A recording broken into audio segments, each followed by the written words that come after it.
Juga ini Mas, kalau pekerja atau buruh bermasa kerja minimal 1 bulan secara terus-menerus kurang dari 12 bulan diberi THR secara proporsional. Caranya dengan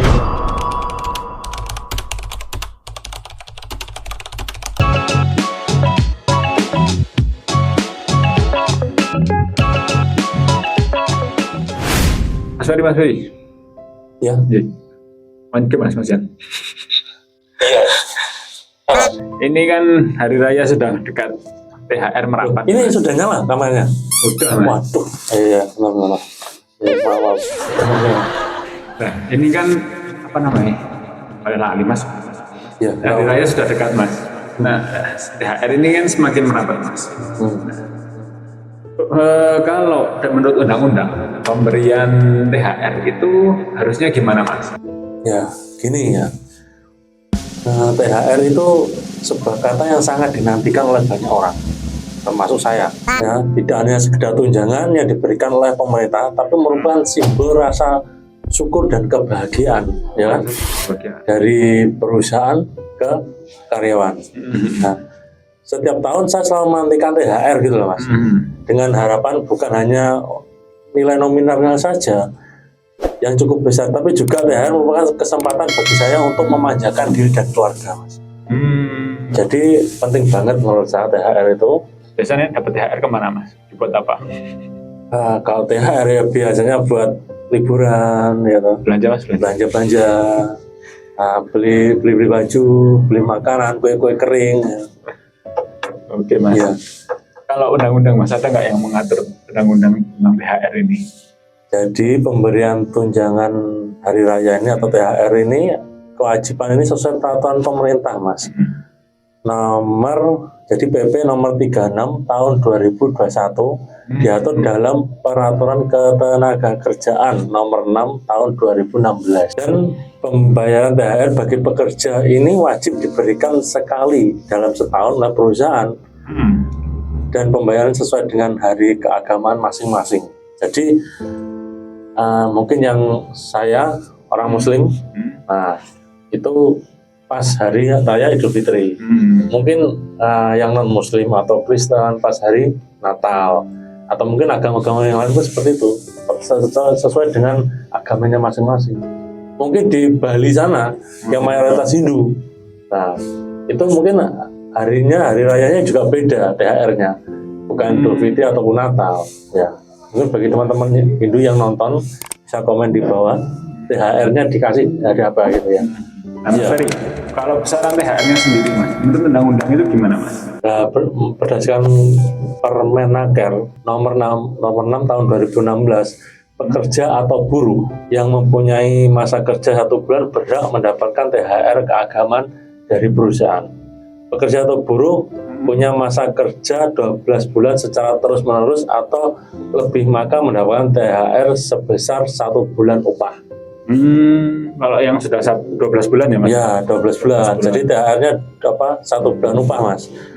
Jadi pada hari raya itu dikasihkan 2 kali gitu ya. 2 kali. Nah, misalnya digaji misalnya 2 juta gitu ya.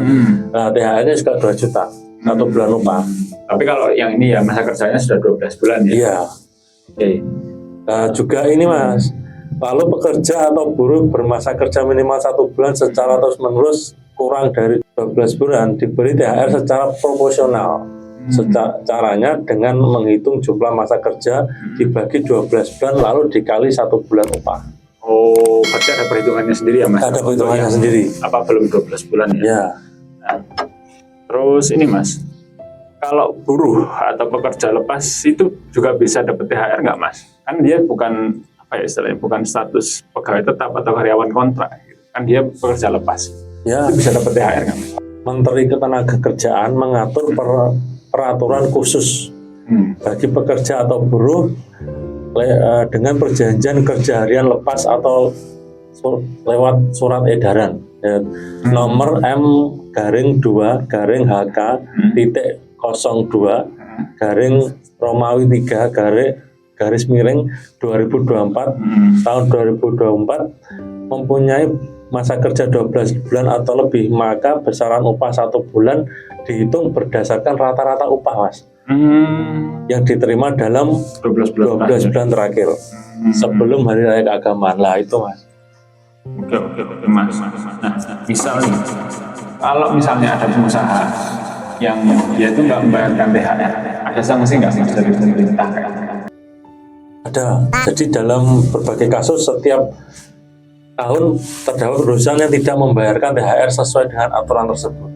Misalnya pada 2 tahun lalu Kemenaker melayani 1.988 laporan yang terdiri dari banyak ya terdiri dari 1.050 konsultasi dan 938 pengaduan ya, 28 Maret sampai 15 April tahun 2023. Banyak sekali Mas. Banyak sekali ya berarti Mas. Terdapat sanksi tegas Mas setelah itu. Apa, Mas? Nah, yang dapat dikenakan kepada perusahaan saat tidak membayar THR tersebut. Pasal 262 PP nomor 36 tahun 2012 tentang pengupahan dan pasal 10 ayat 1 dan 2 Permenaker 6 tahun 2016 menyebutkan pengusaha yang terlambat membayar THR karyawan dikenakan denda 5% Mas.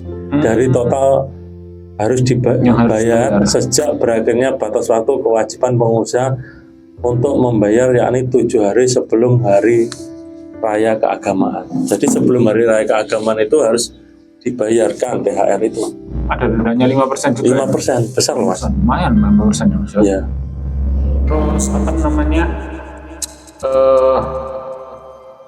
Ada sanksi lain nggak Mas? Kayak misalnya apa namanya, kayak usaha itu misalnya dia nggak bayar THR karyawannya, ada sanksi administratif nggak, misalnya kayak pelarangan usaha atau apa namanya pencabutan izin? Ada Mas ya.